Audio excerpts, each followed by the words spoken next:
Y'all been getting beat up by the YouTube algorithm too? Maybe we need to talk about it.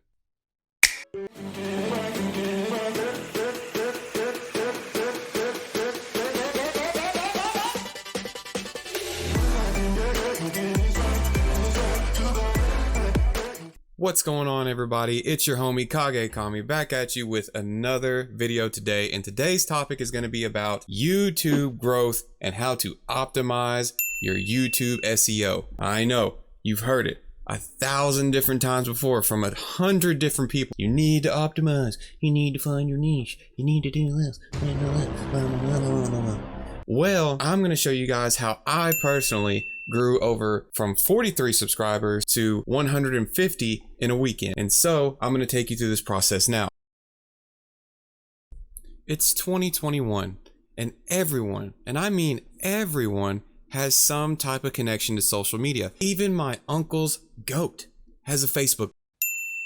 When you're starting out your channel, what you need to do is you need to use all your socials to your advantage. Interact your socials, share your YouTube, promote your ideas to everybody else who follows you on all these other social media platforms, and then you can see some type of growth, whether it's your friends, your family, maybe just people that met you and they were like, this dude's cool, let's follow him. Now this next one, probably gonna blow your mind. Because a lot of people think, okay, I'm just going to upload one video and it's just going to blow up overnight and I'm going to have all this cash.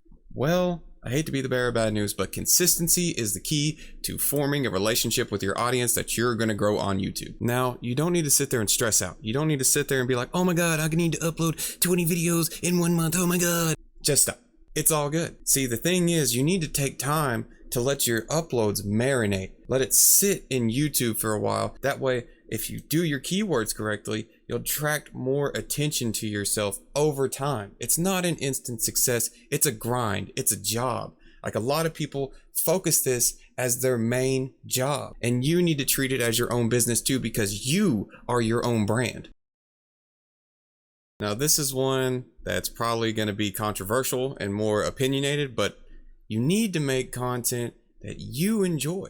And the reason behind that is you don't want to get burnt out. The YouTube burnout is real. If you make video after video on, let's say, gardening, for example, and then eventually you just lose interest in gardening. If you continue to make those videos just because you know they're going to succeed and you know they're going to get views, I promise you that you will not enjoy what you're doing anymore. And I'm not going to say that you don't like gardening anymore. That would be really facetious of me to say. What I'm trying to say is, in a year's time of making content over and over and over again, you're going to learn what you like, and you're going to learn what you like to make content about. That's where you find yourself. So believe it or not, when you first start a YouTube channel, this is the best time in your whole entire YouTube career to explore different options. And that doesn't mean go make a jet ski video this day, a gardening video this day, dragon video this day. It just means you can try different things. That's all I'm saying.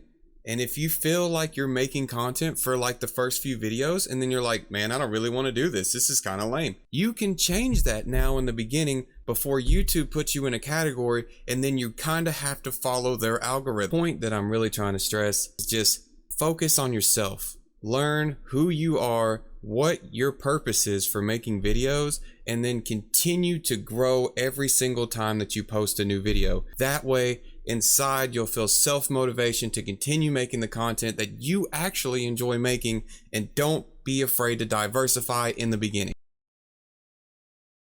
So let's talk numbers. Most people like numbers, especially when it comes to YouTube and YouTube views. You know, higher views means more happiness, right? Well, that's where I'm gonna kind of slow down a little bit, especially when it comes to focusing so much on the numbers that you're losing focus on the content. Realistically, numbers are kind of like a double-edged sword, and they can either be a good thing or they can be a really bad thing for you. In other words, just make sure when you post a new video that you actually put the same amount of work that you put into it, if not more than the last video that you posted, because you want to stay consistent and you want to improve and you want to keep getting better, because That's what you're here to do. You're here to make content. You're here to entertain. You're here to educate. Whatever it is that you do on this platform, you're here now, you're ready to do it. And if you guys got some stories of your own about the tips that you learned along the way and your journey of YouTube, maybe you can leave it down in the comments below. I'd love to hear some stories from the viewers and also the stories of my fellow content creators, because I love to hear success stories and I feel like it's motivation to everybody who's going to come into this video. Once again, it's been Kage Kame,